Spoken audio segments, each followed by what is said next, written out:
안녕하세요 여러분. 오늘 드디어 현대신학 6주차 시간입니다. 오늘은 루돌프 불트만에 대해서 배워보려고 해요. 루돌프 불트만은 현대신학계에 있어서 칼바르트와 함께 굉장한 거장으로 되어 있죠. 자, 지금 여기 보이는 이 사진, 이게 무슨 사진일까요? 네, 이게 바로 무덤이죠. 고대 중동 지방, 이스라엘 지방에 있던 무덤인데, 무덤에 돌문이 이렇게 굴러져 있습니다. 빈 무덤이죠. 그런데 왜 처음부터 이 사진을 보여드리느냐? 이 부활 문제 때문에 불트만이 굉장히 많은 논쟁을 제공을 했기 때문에 그래요. 어떤 논쟁인지는 조금 이따가 설명을 다시 제대로 드려보겠습니다. 이제 왼쪽에 있는 분이 칼바르트, 우리가 알고 있는, 그리고 오른쪽이 바로 루돌프 불트만이에요.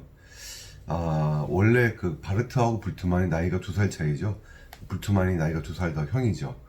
그런데 칼바르트가 불트만을 언제 처음 만났냐면, 칼바르트가 대학을 다니다가 아르부르크 대학에 있는 비렐름 헤르만에게 가서 꼭 공부하고 싶었는데 그게 잘 안 되다가 그가 대학 마지막 시기를 드디어 1908년에 마르부르크 대학으로 가서 공부할 수 있었다고 그랬죠. 바로 그때 불트만도 마르부르크 대학에 있었던 거예요. 그래서 그때 만났고 친구가 된 겁니다. 친구가 되었고 오랫동안 서로 관계는 유지했지만 서로 뜻이 좀 잘 안 맞았어요. 신학적으로 노선의 차이가 컸죠. 그래서 나중에 바르트가 불트만에게 보낸 편지 속에서 이렇게 얘기를 해요. 우리는 한 사람은 코끼리고 한 사람은 바다의 고래와 같다. 서로 공통점이 별로 없어서 서로 이렇게 만나기가 어렵다. 이런 얘기를 하죠. 여긴 지금 그림이 불트만이 고래인 것으로 나오지만 제가 보기에는 아마도 칼바르트가 고래 쪽에 가깝지 않을까. 훨씬 더 넓은 영역에서 많은 사람들에게 영향을 주었다고 생각을 해요. 하지만 바다에서 고래가 제일 크고 또 육지에서는 코끼리가 제일 큰 동물인 것처럼 이런 식으로 둘은 각자의 영역에서 누구도 범접하기 힘든 위치를 차지했지만 서로 공통점은 별로 없는, 하지만 둘 다 신정통주의 신학자들이죠. 공통점이 사실 많아야 되는데 바르트에 의하면 공통점이 많지가 않은 이런 신학을 했던 겁니다. 자, 이제 볼게요. 불트만에 대해서 한 페이지로 간단하게 좀 요약을 해보자면, 불트만은 조직신학자는 아니에요. 우리가 앞으로도 계속 그럴 거고 지금까지도 주로 조직신학자들 위주로 배워왔는데 불트만은 신약학자입니다. 그리고 주 관심사는 기독교 신앙을 현대 지성인들에게 이해시키는 것. 여기까지는 큰 문제가 없어요. 그런데 현대 지성인들에게 라는 말을 보면 누가 떠오르세요 혹시? 지금까지 열심히 공부하셨던 분들은 갑자기 여기서 슐라이어마어가 떠오르시는 분들이 좀 계실 수 있어요. 왜냐하면 우리가 슐라이어마어가 이제 31살 때 1799년에 유명한 책을 쓰죠. 종교론이라는 책. 그가 아직도 베를린에 있을 때였고 베를린의 어떤 병원에 원목으로 있을 때 쓴 책인데, 슐라이어마어가 한참 낭만주의 친구들이 많이 사귀었다 그랬잖아요. 그래서 낭만주의면서 기독교인이 아닌 친구들을 위하여 쓴 책, 종교론. 종교론의 그 부제가 바로 종교를 멸시하는 교양인들을 위한 강연이죠. 맞아요. 종교를 멸시하는 교양인들, 그래서 현대 지성인들, 이런 많이 배웠다고 하는 사람들이 예수님 안 믿는 사람들이 있을 때 그 사람들에게 이렇게 기독교를 이해시키려고 하는 목적. 슐라이어마어도 그랬잖아요. 신앙이라는 것은 보편적인 인간 감정의 문제이지 어떤 뭐 교리나 어떤 이성으로 따질 수 있는 문제가 아니다. 그래서 기존의 정통적인 기독교는 신앙을 중시했고, 또 계몽주의 사상에서는 인간의 이성을 중시해서 객관적으로 신을 추구하려고 했다고 하면, 슐라이어마어는 주관주의를 주장하는 거죠. 나와 신, 하나님과의 어떤 주관적인 만남. 불트만도 어떻게 보면 비슷해요. 불트만의 방법론은 신약 성경에 대한 실존주의적 해석이다 이렇게 돼 있습니다. 실존주의적으로 해석한다는 게 무슨 말일까? 대충 이런 뜻이에요. 신약성경이 1세기 고대 문서잖아요. 그래서 그 메시지가 현대의 개인들에게 주어진 하나님 말씀이고, 그 당시 사람들을 위해서만 주어진 게 아니라 현대의 개인들에게도 주어진 말씀이고, 또 각 개인의 신앙적 반응을 촉구하는 것으로 보는 해석. 뭔가 나쁜 말 같지는 않죠. 이 말이 계속 반복돼서 앞으로 나올 테니까 계속 설명을 또 드리겠습니다. 또 이 불트만은요, 성경신학과 조직신학 사이에 깊은 격차가 존재한다고 보지는 않았어요. 여러분, 그 신학을 크게 네 가지로 여러분 구분하는 거 배우셨죠? 그래서 지금 우리가 하고 있는 조직신학, 그리고 성경신학, 그리고 교회사, 역사신학이죠. 그리고 실천신학, 이 네 개가 신학의 중요한 네 부류고, 이 중에서 특별히 조직신학과 성경신학, 조직신학과 성경신학 두 가지가 신학의 가장 중요한 두 기둥이라고 볼 수 있어요. 물론 다른 신학들도 중요하지만, 그런데 이 두 신학이 별로 친하진 않아요. 두 개를 다 어떤 한 신학자가 높은 수준으로 하기가 힘듭니다. 그래서 불트만은 성경신학자로 우리가 보죠. 하지만 불트만은 두 신학 사이에 많은 격차가 존재한다고는 보지 않았어요. 즉, 양자의 임무는 공통적으로 신약 성경을 통해서 각 개인에게 말씀하시는 하나님 말씀에 귀를 기울이게 하는 것이다. 그래서 인간 실존을 하나님과의 관계 속에서 설명한다. 그래서 이것 때문에 루돌프 불트만은 조직신학자들도 공부해야만 되는 이런 신학자가 된 것입니다. 또 불트만 하면 꼭 우리가 알아야 될 사람이 하이데거예요. 불트만은 하이데거라고 하는 실존주의 철학자와 뗄래야 뗄 수가 없는 관계 가운데 있었어요. 하이데거는 인간의 상황이 기본적으로 불안과 절망으로 특징 지어진다라고 본 철학자죠. 불트만도 이러한 인간의 실존적인 상황을 굉장히 중시했습니다. 불안과 절망. 하나님의 말씀을 인간의 상황이라고 하는 측면에서만 해석한 것이 바르트와 불트만의 큰 차이점이다. 바르트는 기본적으로 하나님이 인간에게 계시하신 것이 아니면 인간이 알 수가 없어요. 하나님에 대해서. 그리고 그 계시는 오직 예수 그리스도를 통해서만 주어지는 거죠. 마치 우리가 모래시계를 생각하면 된다 그랬죠. 그에 비해서 불트만은 하이데거와 같은 생각을 통해서 인간의 어떤 실존적인 상황, 인간의 현 상황, 이 상황이 나와 하나님과의 접촉점이다. 바르트는 예수 그리스도와 접촉점인 것이고, 불트만은 나의 현 상황이 접촉점이다. 이렇게 본 것이 큰 차이점이라는 거죠. 한번 보겠습니다. 불트만은 북독일 비텔슈테데에서 루터교 목사님의 아들로 태어났어요. 할아버지는 아프리카 선교사였고, 또 외할아버지도 경건주의 목사님이셨죠. 그래서 이 집안은 기본적으로 루터교 쪽의 영향이 컸고 경건한 집안이었습니다. 튜빙엔에서 공부했고, 또 베를린 대학에서는 군켈로부터는 구약을 배웠고, 우리가 알고 있는 하르나그로부터는 교리사를 배웠죠. 마르부르크 대학에서도 공부했고요. 거기서 바이스, 그러니까 요하네스 바이스로부터 신약을 배웠고, 비를렘 헤르만으로부터 조직신학을 배웁니다. 여기서 1908년에 바르트를 만났다고 그랬죠. 짧은 만남이었을 거예요. 왜냐하면 1908년에 바르트가 거기에 있었고, 바로 1909년부터는 바르트가 거기를 떠나서 다른 곳으로 이제 목회 임지를 찾아서 떠나잖아요. 그렇죠. 그리고 불트만은 1921년부터 51년까지 마르부르크 대학에서 신약학 교수를 하게 됩니다. 그 자기의 스승이었던 바이스를 뒤를 이은 거라고 볼 수 있겠죠. 근데 특징적으로 이 시기에 1923년부터 28년까지 5년 동안 마틴 하이데거가 이 마르부르크 대학에서 철학 교수로 이제 생활을 해요. 그래서 이때 이 5년 동안 만난 하이데거 때문에 그것이 루돌프 불트만 신학의 가장 중요한 초석이 된 것이라고 볼 수가 있겠습니다. 사실 하이데거는 여기 28년까지 여기에 있다가 28년에 프라이부르크 대학으로 가요. 거기서 에드먼트 후설 들어보셨나요? 복잡한 얘기입니다. 철학가들 얘기는. 현상학이라는 걸 창시한 사람이죠. 후설, 원래 후설의 조교 출신이에요, 하이데거가. 근데 후설이 이제 떠나고 후설의 후임으로 프라이부르크 대학으로 자리를 옮기죠. 근데 나중에는 프라이부르크 대학의 총장이 돼요. 근데 하이데거가 거기 총장이 될 때 나치에 협력을 했다고 하는 혐의가 있어요. 이것 때문에 두고두고 하이데거가 사람들의 입방아에 이제 오르게 됩니다. 그런데 이 하이데거가 이 프라이부르크 대학의 교수 자격 논문으로 제출한 것이 바로 이 마르부르크 대학에서 썼었던 책이에요. 그 책의 이름이 존재와 시간이라는 책이죠. 1927년에 쓴 책인데 자인 운트 자이트라는 책이에요. 자인 운트 자이트, 존재와 시간. 근데 이 자인 운트 자이트라는 이 책을 마르부르크에서 썼기 때문에 그의 하이데거의 가장 중요한 저서가 여기서 완성된 걸 봐도 불트만에게 정말 하이데거식의 실존주의 철학이 정통으로 전수되었을 것이다, 이렇게 생각을 합니다.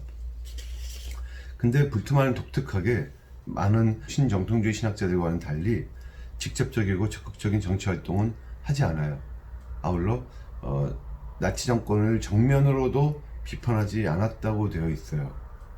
물론 이제 알려져 있기로는 유대인 학대라든지 과도한 민족주의 같은 것들에 반대하는 입장이었고, 또 칼바르트가 주도가 된 그 고백교회의 바르멘 선언에도 참여합니다. 하지만 그럼에도 불구하고 약간 수동적으로 참여했나 봐요. 그래서 히틀러 치하에서 교수직을 박탈당하지를 않아요. 그래서 무려 30년 동안이나 마르부르크 대학에서 계속 교수 생활을 합니다. 그리고 또 하나의 특징은 도상의 신학자였던 바르트와는 달리, 즉 바르트는 신학에 계속 좀 변천을 거쳐요. 우리 잘 알듯이. 그것과는 달리 일생 동안 이 불트만은 신학 노선이 거의 일정해요. 그래서 초기 불트만이나 후기 불트만이나 거의 비슷한 얘기를 한다는 거죠. 이것을 기억하시면 좋겠고, 자 보겠습니다. 불트만의 신앙과 역사적 예수. 역사적 예수 많이 들어보셨죠? 그 19세기 후반에 많은 신학자들의 화두가 뭐였냐면 역사적 예수였어요. 히스토리컬 지저스. 이거는 뭐냐면 쉽게 말하면 그거죠. 여러분 신약성경 복음서를 읽으면 나와 있는 예수님에 대한 내용들은 뭐 이 자유주의 신학자들의 생각으로는 그런 거예요. 거기 나오는 예수님은 후대에 사람들이 예수님에 대해서 많이 덧입힌 것이다. 그러니까 정말 예수님이 사셨고 정말 예수님이 하셨던 말씀, 여기 플러스 자기들의 어떤 신앙을 거기다가 집어넣어서 예수님을 신격화시키고, 쉽게 말해서 예수님에 대해서 어떤 신화 같은 얘기들을 막 집어넣은 것이다. 그래서 우리가 오늘날 믿고 있는 예수 그리스도는 진짜 옛날에 2000년 전에 사셨던 그분이 아니고 어떤 만들어진 가공의 어떤 인물이 아니겠냐, 뭐 이렇게 말도 안 되는 그런 생각을 하는 신학자들이 생겨났고, 그 사람들이 그래서 역사적 예수를 추구해요. 정말 2000년 전에 나사렛 예수로서 이스라엘 땅에 사셨던 그분은 어떤 삶을 진짜 사셨을까? 그렇죠. 성경에 나와 있는 뭔가 이렇게 만들어져 있는 그리스도 말고 진짜 그분은 어떤 분이셨을까? 뭐 이런 거.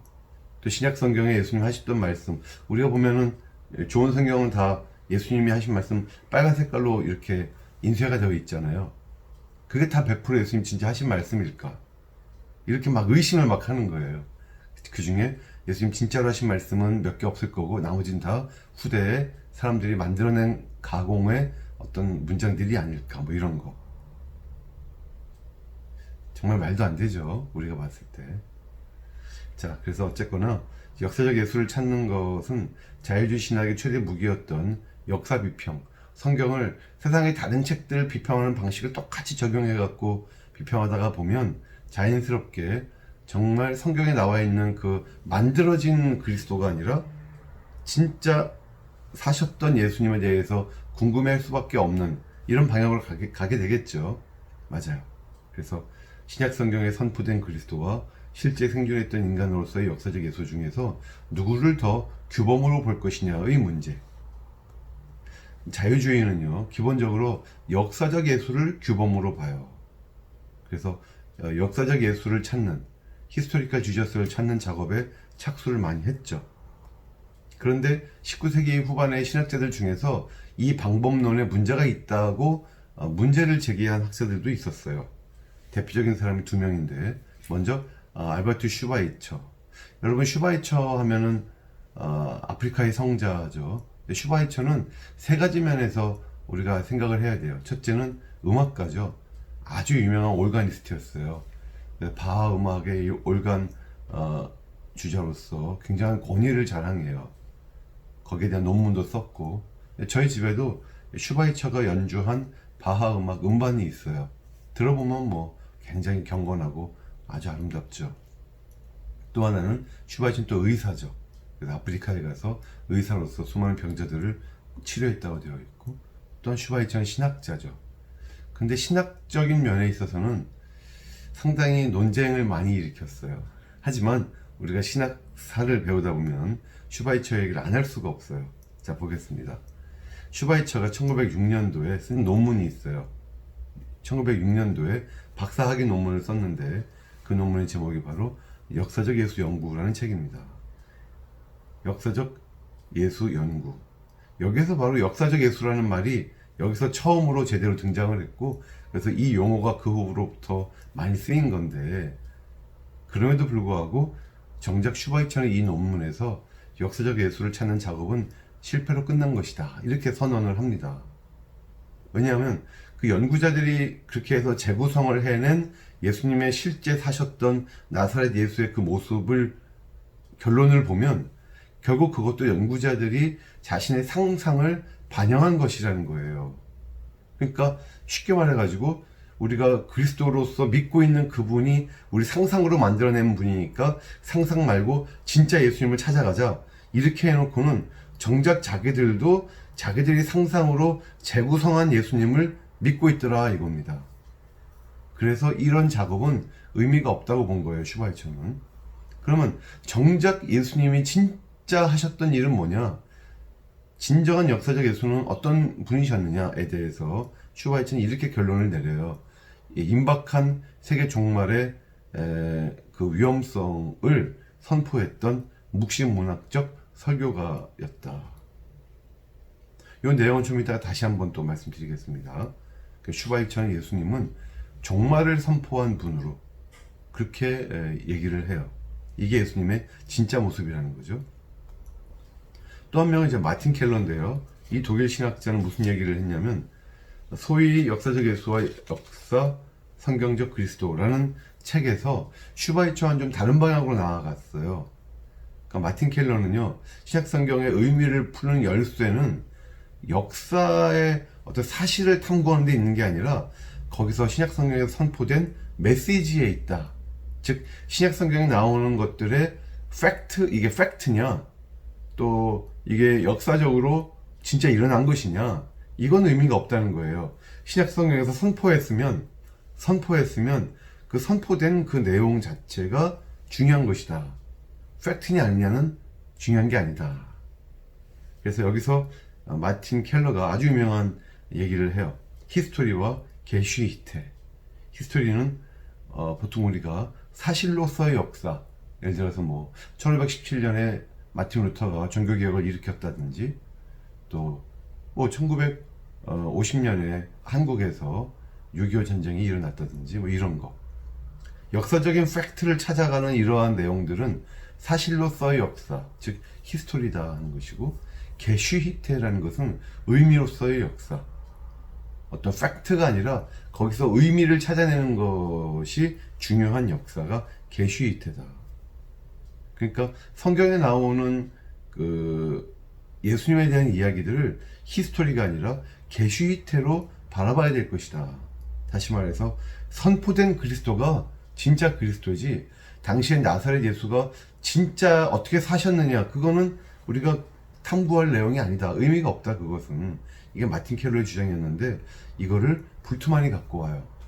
불트만은 마틴 켈러보다 좀 더 급진적으로 이것을 적용을 하죠.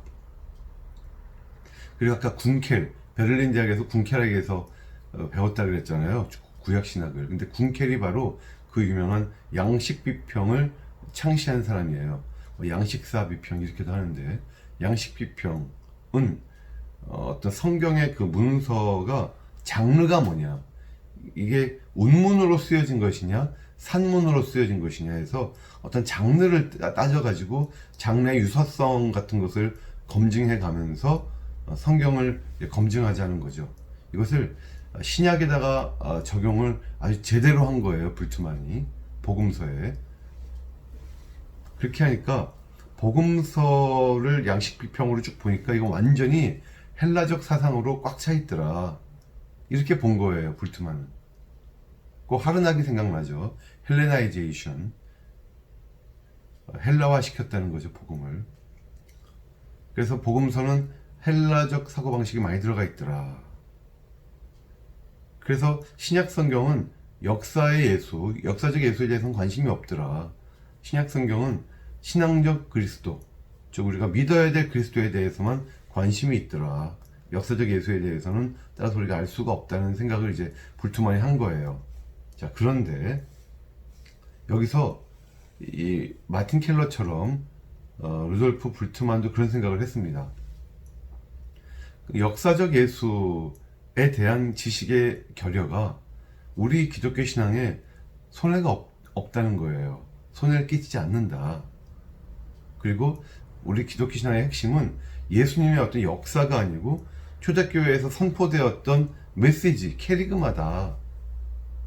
왜냐? 신약성경 자체가 어차피 역사서가 아니라는 거예요. 역사적 사실들을 쭉 적어놓은 역사서가 아니다. 이건 초대교회의 선포들을 모아놓은 문서일 뿐이다, 이런 것이고, 두 번째는 이런 식으로 의미를 자꾸 따지려고 하는 이해 방식이 신앙 본질에 대한 불트만의 어떤 실존주의적 이해와 잘 부합돼요. 이건 무슨 말인지를 좀 이따 설명을 또 드릴게요. 신앙의 핵심은 하나님이 예수 그리스도 안에서 행하셨다고 하는 선포, 그 캐리그마죠.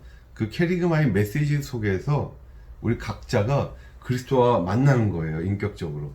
그래서 거기에 반응하는 거예요. 이게 신앙인 것이다. 역사적으로 정말 예수님 하신 말씀은 뭐냐, 예수님 정말 그 당시에 무슨 행동을 하셨느냐, 이게 중요한 게 전혀 아니고, 선포된 그 말씀 속에서 우리가 예수 그리스도를 만나잖아요. 만나서 내가 인격적으로 뭔가 반응을 보이는 거, 어떤 결단을 하는 거, 이게 신앙이다. 충분히 긍정할 만한 내용이기도 하죠. 이런 방식으로 루터의 이신층의 교리를 지식과 사상의 영역에 적용하는 것도 가능하다. 아까 우리 불트만이 루터파의 어떤 상황 속에 있었던 신학자라고 말씀드렸죠. 즉 우리는 객관적인 기초 같은 것, 이런 것이 지탱하지 못하는 진공 속에 있다. 어차피 1세기의 책을 갖고 우리가 신앙을 하는 거잖아요. 신학을 하고. 따라서 신앙은 캐리그마를 통해서 우리에게 임하는 하나님의 은혜의 선물이다. 이런 말들을 보면 여러분 아직은 크게 무슨 이상을 못 찾으시겠죠. 조금씩 한번 더 들어가 보겠습니다. 단 그렇다고 과거에 실제 일어난 일들이 그 역사적 팩트냐 아니냐 하는 것들이 신앙과 완전히 무관하다는 뜻은 아닙니다. 예를 들어서 기독교는 십자가라고 하는 과거의 명백한 사건과 동떨어진 채로 존재할 수는 없겠죠. 이건 당연한 건데, 이건 불트만도 당연히 인정합니다. 다만 불트만이 하고 싶은 말은 이거예요. 하나님의 역사, 그리고 우리의 신앙이라고 하는 것이 역사적 탐구에 의해서 증명될 수도 없는 것이고, 그걸로 질증될 수도 없다는 거예요. 그러니까 쉽게 말해서, 예를 들어서 누가 예수님의 빈 무덤을 발견했다고 얘기했다고 해요. 불트만은 눈도 깜짝 안 해요. 누가 예수님에 대해서 아무리 연구를 해도 예수님이 묻히셨던 그 무덤을 도저히 발견할 수 없었다, 이렇게 얘기를 해도 불트만은 전혀 상관하지 않습니다.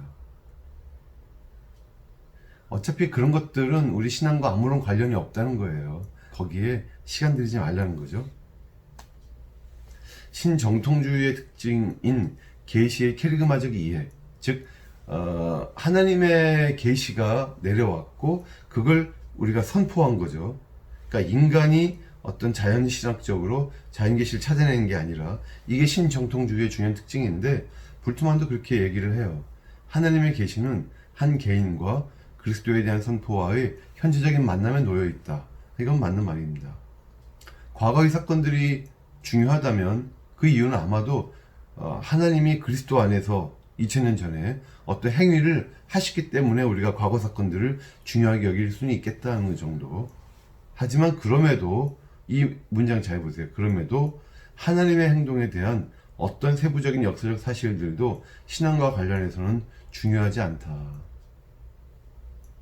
네, 중요하지 않다는 거예요. 그러니까 역사적 예수 연구자들과는 100% 완전히 다른 길을 지금 걷고 있죠, 불트만이. 이런 말들만 보면. 그래서 예수님 메시지는 신약 신학의 전제이지 그 신학의 일부분이 아니다. 그래서 예수님의 메시지, 그 캐리그마를 찾아내서 그 캐리그마를 갖고 성경 전체를 봐야지 예수님의 역사적인 부분들 몇 개만 끄집어내고 또 성경의 다른 부분에서 역사적 팩트들 몇 개만 끄집어내고 이런 식으로 막 분리해서 생각해내지 말자는 거죠. 종말론, 불트만의 종말론은 이렇습니다. 19세기는요, 자유주의의 시대죠. 19세기는 낙관주의의 시대였어요, 또한. 왜냐하면 인간이 이렇게 하나님을 탐구하고 하다가 보면 결국은 점점 더 나아질 것이다. 좋아질 것이다. 라는 생각을 했죠. 그래서 신약에 나오는 요한계시록 같은 이런 성경은 상당히 경시됐었던 시대예요. 아직 세계 1차, 2차 세계대전이 일어나지 않았던 때니까 그렇죠. 그런데 19세기 막바지에 이르러서 몇 학자들이 신약 성경에서 가장 중심적인 것이 의외로 이 묵시 사상이더라. 그러니까 종말 사상이더라 하는 것을 발견을 해요. 그래서 미래 종말론이 예수님의 설교에서 어떤 지역적인 주제가 아니었고 가장 중심적인 주제였다고 생각을 한 학자가 2명이 나왔어요. 한 명이 바로 불트만의 스승이었던 바이스예요. 요하네스 바이스. 그래서 요하네스 바이스의 종말론은 미래 종말론이다. 보통 그렇게 얘기를 해요. 사실 불트만의 박사 논문을 지도했죠. 마르부르크에서. 바이스는요, 하나님의 나라는 미래적인 실제예요. 즉 과거, 그러니까 우리로 말하면 현재죠. 이 현세와는 완전히 단절된 불연속적인 어떤 미래에 임할 하나님의 나라가 있다는 거예요. 그게 바로 미래적 실제로서의 하나님의 나라다 하는 겁니다. 바이스가 누군지 아세요, 여러분? 우리가 이전에 자유주의 신학의 시작한 창시자가 바로 리첼이라고 배웠죠. 알브레이트 리첼. 리첼의 사위예요, 사위. 근데 리첼은 미래 종말론은 없다고 봤어요. 현재 이미 실현된 종말론이라고 그러죠. 이미 예수님께서 이 땅에서 선포하신 그 말씀을 가지고 이 땅에서 도덕교사로서의 그분을 따라서 살아가요, 이 땅에서. 왜냐하면 이미 하나님 나라는 임했잖아, 이 땅에. 그래서 우리가 이 땅에서 계속해서 말씀대로 살아가는 거. 하르낙도 그렇게 생각했죠. 그러니까 리첼과 그의 충실한 제자였던 하르낙은 실현된 종말론 쪽으로만 몰고 갔는데 요하네스 바이스는 오히려 그 사위였음에도 불구하고 실현된 종말론은 무시해버리고요, 완전히 미래 종말로만 가지고 갔어요. 심지어 예수님이 현존하는 하나님 나라에 대해서 언급하시는 본문이 나와도, 왜냐면 예수님 그러시잖아요. 이미 하나님 나라가 너희에게 임하였다. 하지만 이런 본문들조차도 다 미래로만 해석해요.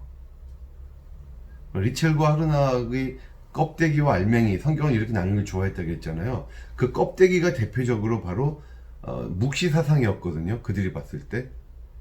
그런데 요하네스 바이스에 의하면 종말론, 임박한 재림이나 임박한 하나님 나라에 대한 그 내용들은 껍데기가 아니라 이게 바로 알맹이더라, 이렇게 본 겁니다. 슈바이처는 일관된 종말론 또는 철저한 종말론이라고 그래요. 그의 종말론을. 그러니까 예수님의 설교, 예수님의 삶은 완전히 종말을 선포하기 위해서 헌신되어 있으셨던 분이다.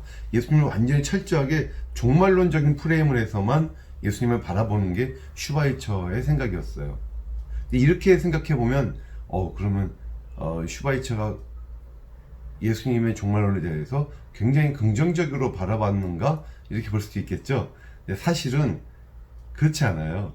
말은 일관된 종말론, 철저한 종말론인데 실제로는 좀 더 자세하게 설명하자면 실패한 일관된 종말론이에요. 왜냐하면 예수님이 오직 임박한 종말에 대해서 선포하시는 게 그의 삶의 모든 것이었는데, 예수님의. 그런데 예수님은 실패하셨다는 거예요. 왜냐하면 곧 임할 것처럼, 종말이 곧 임할 것처럼, 곧 하나님 나라가 임할 것처럼 얘기하셨는데 곧 임하지 않았잖아요. 그리고 벌써 2000년이나 지났잖아요, 지금. 그래서 임박한 종말에 대한 예수님의 믿음이 거짓된 것으로 판명되었다고 생각을 했어요. 그러니까 슈바이처에 따르면 예수님은 실패한 사람이에요. 그래서 우리가 슈바이처를 도저히 받아들일 수가 없는 거예요, 이 사람은. 불쌍한 사람들 너무 열심히 도와준 건 너무 고맙고 너무 우리에게 본이 되는데 신학적으로 예수님을 실패자로 딱 규정해버려요. 그것도 그냥 실패자가 아니라 슈바이처에 의하면 거의 곧 임할 거야, 곧 하나님 나라가 임할 거야, 임박했어 했는데 임박하지 않았어요. 그러니까 예수님은 완전히 실패한 정도가 아니라 약간 정신 나가신 분이에요. 어떻게 이런 신학을 할 수가 있을까? 이해가 안 돼요. 그래서 슈바이처에 따르면 이것 때문에 예수님이 이렇게 오류가 있었기 때문에, 거짓된 것을 판명됐기 때문에 사람들이 신약 성경 전체를 불신하게 만드는 결과를 가져왔다, 뭐 이렇게까지 얘기를 했죠.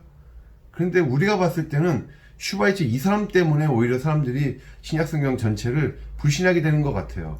왜냐하면 보세요, 예수님이 그렇게 떠들어대셨던 종말에 대한 내용이 다 거짓이에요. 다 가짜였어요. 다 예수님의 착각으로 드러났어요.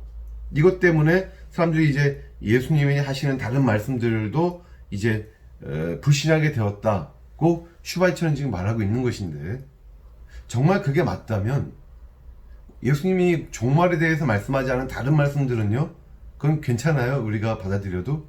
그렇지 않아요, 여러분. 슈바이처에 따르면 예수님이 하신 종말과 관련되지 않은 다른 얘기들도 우리가 믿을 수가 없는 거예요. 받아들이면 안 되는 거예요. 왜 그럴까요? 예를 들면 제가 여러분들에게 착하게 살라고 얘기하고, 제가 여러분들에게 굉장히 많은 의학적인 지식을 전달해 드렸고, 제가 여러분들에게 굉장히 많은 훌륭한 얘기들을 많이 했어요. 그리고 훌륭한 삶을 살았어요, 제가. 굉장한. 그런데 제가 어느 날 이런 얘기를 한 거예요. 근데 여러분, 내일 세상에 종말이 올 거예요. 여러분, 이제 여러분의 삶을 정리하세요. 내일 종말이 옵니다, 여러분. 하고 열심히 얘기를 했어요. 근데 내일 종말이 안 오고 저는 사기꾼으로 판명해 놨어요. 예수님이 이런 거예요, 지금 쉽게 말하면. 근데 여러분, 그럼 여러분들이 지금까지 제가 한 모든 얘기 중에서 제가 내일 종말이 올 거라고 했던 그것만 가짜였으니까 그것만 딱 삭제해버리고 나머지 제가 했던 모든 얘기들은 다 여전히 여러분들이 진리로 여전히 받아들일까요? 아니에요. 전 정신병자였던 거예요. 내일 종말이 올 거라고 믿었던 이상한 정신병자였어요, 저는. 그게 드러나는 순간 제가 했던 내일 종말이 온다는 얘기 말고 다른 모든 얘기들도 다 신뢰할 수가 없는 거예요. 받아들이기 어려운 거예요. 마찬가지예요. 슈바이처가 예수님을 이렇게 종말에 대한 착각하신 이상한 분으로 만들어 놨기 때문에 오히려 우리는 슈바이처 때문에 예수님이 하셨던 다른 모든 얘기들도 이젠 더 이상 신뢰하기가 어렵게 돼버리는 거예요. 그런 의미에서 슈바이처는 참 말도 안 되는 신학을 전개를 한 거죠. 자, 그래서 불트만은 그러면 자기 스승이었던 요하네 스파이스 그리고 슈바이처 이런 사람들을 종합해서 어떤 종말론을 전개했느냐. 불트만의 종말론을 보통 실존주의적 종말론이라고 해요. 또는 현재적 의미가 강화됐다 그래서 현재적 종말론이라고도 뭐 볼 수 있지 않을까 싶어요.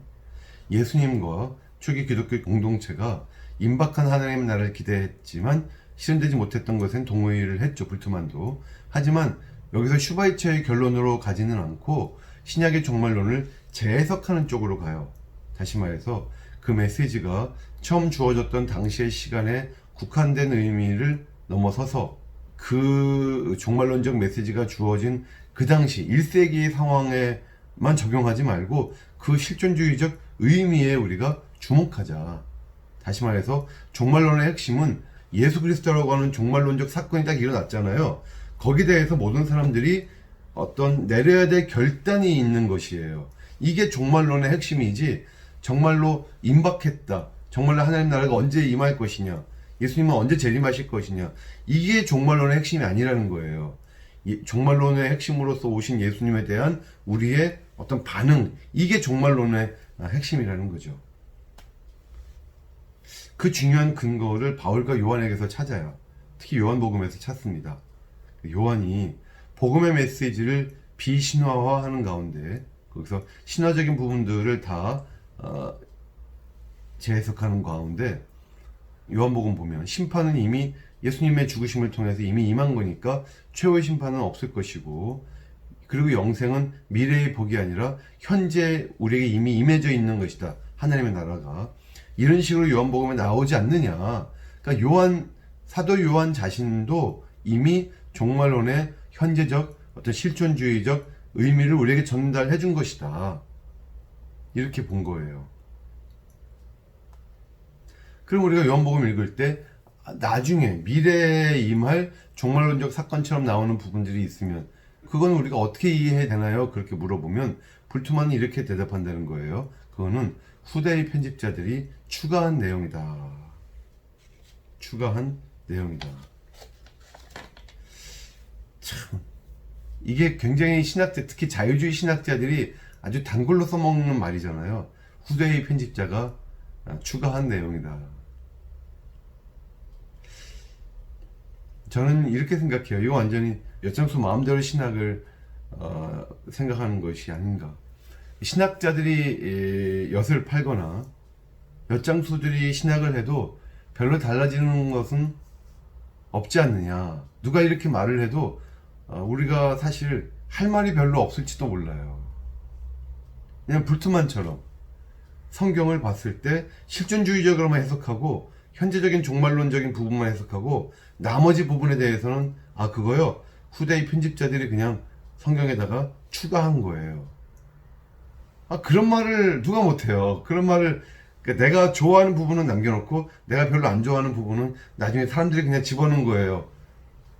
이렇게 말해버리면 나는 여기까지가 진짜고 그 다음부터는 후대에 집어넣은 거라고 생각해요. 근데 저 학자는 아니에요.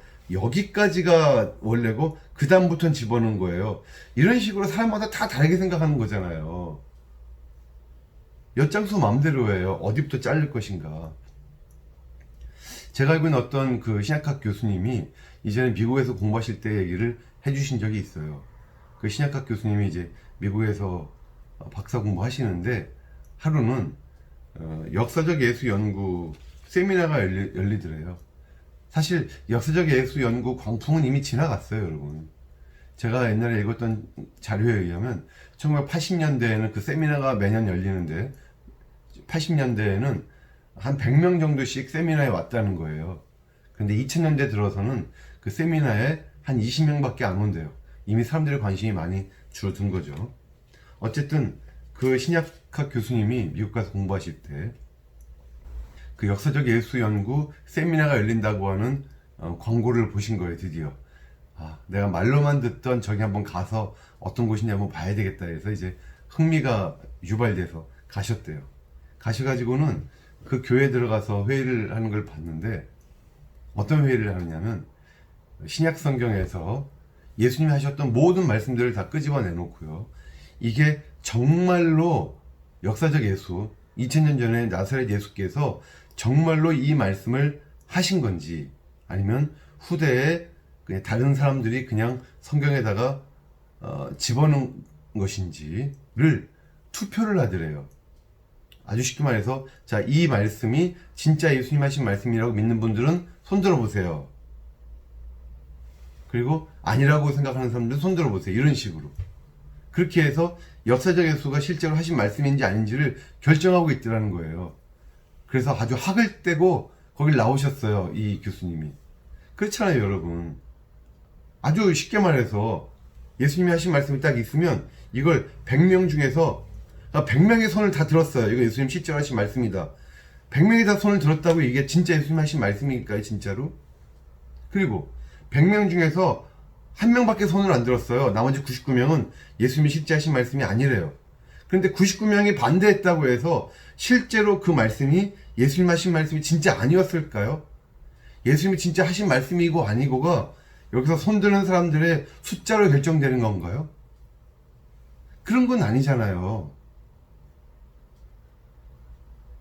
이렇게 정작 불트만도 역사적 예수 연구의 그런 맹점을 본인도 잘 알고 있었기 때문에 그런 식으로 하지 말자는 거가 불트만 생각이었는데, 정작 불트만도 종말론을 실존주의적으로만 딱 프레임을 가지고 보다가 보니까 실존주의 프레임에서 벗어나는 것은 후대에 첨가한 거야, 이렇게 생각을 자꾸 해버리면서 본인도 어떻게 보면은 역사적 예수의 주의자들처럼 본인도 성경을 바라볼 때 본인의 생각으로 딱 잘라버리는 거예요. 커트라인을 정해갖고 여기까지는 진짜, 여기부터는 후대에 첨가된 거. 그게 뭐냐고요. 이거는 아니다 하는 생각을 합니다. 자, 일단 신화는 조금만 하고 잠깐 쉴게요. 미솔로지는 뭐냐면요, 여러 종교들, 여러 고대 종교들에서 신화들이 다 있잖아요. 보면 그 신화들 쓰던 신화들이, 거기 있는 신화들이 신약 성경에 사용된 흔적이 있더라. 이건 또 무슨 말이냐? 예수님의 사역을 묘사하기 위해서 구속신, 강림신화 같은 것들을 사용했더라. 이렇게 생각을 한 거예요, 불트만이. 그래서 자유주의 신학자들은 어떻게 하냐면요, 그렇게 발견된 신화가 있으면 신화는 제거하자는 거예요. 성경을 알맹이의 껍데기로 분류하잖아요, 자유주의자들은. 알맹이는 복음이고 껍데기에 해당하는 대표적인 것이 아까 얘기했던 뭐 묵시적인 사상도 있지만 신화적인 부분들도 다 껍데기예요. 이건 다 떼버리자 등등등등. 그러니까 자유주의 신학자들은 성경 66권 이렇게 두꺼운 책일 필요가 없어요. 자유주의 신학자들에겐요, 신화가 제거되고 껍데기를 다 빼버리면 진짜 알맹이는 한두 페이지밖에 안 남을지도 몰라요. 성경이 세상에서 제일 얇은 책이 성경일 거예요, 자유주의 신학자들에게는, 어떻게 보면. 그런데 불트만이 이렇게 생각을 한 거예요. 신화를 다 제거해버리면 캐리그마가 손상될 수 있다. 반대다. 예수님도 실제로 그러셨잖아요. 가라지를 놔둬라. 가라지를 다 제거하면 알곡도 함께 손상될 것이니까 마지막 심판 때까지 가라지를 놔둬라. 이것처럼 불트만도 신화를 다 제거하지 말자. 그래서 신화를 제거하지 말고 해석을 하자. 거기 신화가 들어간 이유가 있을 것이다. 그럼 그 이유를 우리 찾아내가지고 재해석을 하자. 그 밑에 깔린 어떤 실존주의적 의미가 있을 것이다. 이게 불트만의 신학적인 아주 중요한 내용이 되겠죠. 이것이 바로 그 유명한 비신화화예요. 그러니까 여러분이 자유주의자들이 신화를 완전히 버려버린 것과 루돌프 불트만이 신화를 제대로 해석을 해서 우리 20세기, 21세기 현대인들에게 주는 의미를 발견하려고 한 것과 좀 차이가 있다는 것 아시겠죠? 그런데 결론적으로는 그걸 버렸든지 아니면 그것을 해석을 제대로 하려고 했든지 간에 어쨌거나 그 신화적인 부분들은 진짜 역사가 아니고 사실 첨가된 것이고 추가가 된 것이고 후대에 편집된 것이라고 하는 생각을 불트만도 하는 거예요. 성경을 축자 영감적으로 바라봤던 바르트와는 너무나 다른 길을 가고 있죠. 전 그래서 바르트가 위대하다고 생각해요. 진짜 이런 걸 보면. 불트만은 자유주의에서 정말 몇 발자국밖에 안 나온 것 같아요. 어떤 때 보면. 바르트는 너무 심하게 나와서 우리가 봤을 때 거기까지 가시면 안 되고요, 다시 조금 밀려오세요, 이렇게 말하고 싶은 부분도 있을 정도인데, 불트만은 자유주의에서 몇 발자국밖에 안 나온 신정통주의자가 아닌가 싶어요. 그래서 1세기 고대인과 현대인의 세계관 사이에 격차가 너무 크기 때문에 그 신화들에 대한 재해석이 필요하다. 뭐 이건 어떻게 보면 맞을 수도 있어요. 신화라는 건 뭐냐? 초월적인 실제를 현세적인 우리들의 용어들로 재현하는 사고 형태다. 이렇게 따지면 하나님의 모든 행위를 다 신화다라고 보게 될 수가 있잖아요. 그러면 안 되니까. 그게 아니고 오늘날 우리가 과학적으로 설명 못하는 것들, 오늘날 우리가 과학적으로 설명이 안 되는 하나님의 행위들만 신화로 보자 하는 거예요. 그 신화가 왜 문제라고 봤느냐, 불트만은 이게 기독교의 메시지를 현대 지성이 납득하지 못하게 막잖아요. 그리고 이게 메시지 자체를 왜곡시켜요. 신화들이 진정한 캐리그마가 뭔지 알기 어렵게 만든다. 따라서 비신화화라고 하는 이 프로그램은 현대인들을 위한 복음 전파를 위해서도 합리적이다. 이건 필요한 것이다. 그래서 복음 듣는 사람들이 초월자 하나님과 그 실존적으로 만나게 해주려면 비신화화라는 작업이 필요하다는 거예요. 그리고 비신화화는 성경에 전례가 많다 그랬죠. 특히 바울과 요한 저작들에서 그렇습니다. 자, 뭐 간단하게 넘어갔는데 누가 이렇게 그림을 그렸어요. 불트만 프레이즈. 불트만이 자신의 서재에서 이런 기도를 드렸을 거라는 거예요. Dear Jesus, 예수시여, I'm really going to miss you. 이 miss you가요, 이게 원래 스펠링이 MISS잖아요. miss you. 난 당신을 그리워할 거예요. I'm really going to miss you. 근데 그 miss, MISS를 MYTH로 바꿨죠. 신화. 나는 당신을 신화화 시킬 거예요. 뭔가 불트만의 가장 핵심 포인트를 딱 찍었어요. 이렇게. 불트만이 이런 말을 했어요.